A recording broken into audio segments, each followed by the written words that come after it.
আমাদের প্রিয় নবী সাল্লাল্লাহু আলাইহি ওয়াসাল্লাম 40 বছর বয়সে মক্কায় ইসলামের দাওয়াত আল্লাহর হুকুম প্রাপ্ত হয়ে শুরু করছে। একটানা 13 বছর মক্কায়, 40 থেকে 53, এই 13টি বছর আল্লাহ নবী সাল্লাল্লাহু আলাইহি ওয়াসাল্লাম মক্কায় ইসলামের দাওয়াত দিয়েছে, কালেমার দাওয়াত দিয়েছে।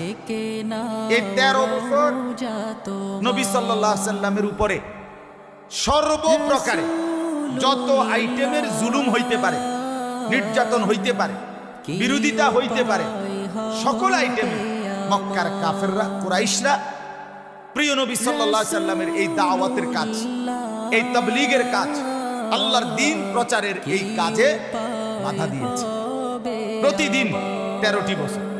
কিন্তু নবী সাল্লাল্লাহু আলাইহি ওয়াসাল্লামের মজবুত সিদ্ধান্ত ছিল যে কোনো মূল্যে জীবন দেওয়া পর্যন্ত আল্লাহর নবীর ফয়সালা ছিল, আমি আমার এই দাওয়াত, আমার আল্লাহর পক্ষ থেকে এই আদেশ, ঈমানের কালেমার এই আহ্বান আমি 1 মিনিট 1 দিন বন্ধ করব না।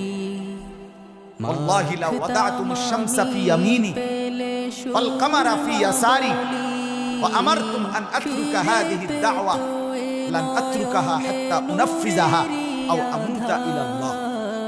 হাদিসের মধ্যে আছে, নবীজি বলেন, আল্লাহর কসম মক্কাবাসী, যদি তোমরা আমার হাতে, ডান হাতে আসমানের সূর্য এনে দাও, আর বাম হাতে যদি আসমানের চাঁদ এনে দাও, আর বিনিময়ে যদি আমাকে বলো কালেমার দাওয়াত ছেড়ে দিতে, আল্লাহর কসম আমি মুহাম্মদ এই দাওয়াত ছাড়ব না।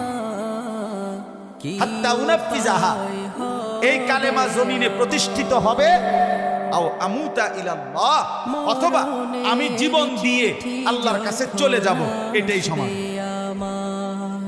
বিকল্প কোনো অপশন নাই, মাঝখান দিয়ে কোনো সুরত নাই, সমঝোতা নাই। আমি বলবো, তোমাদের যত আইটেমের জুলুম হোক আমি বলবো।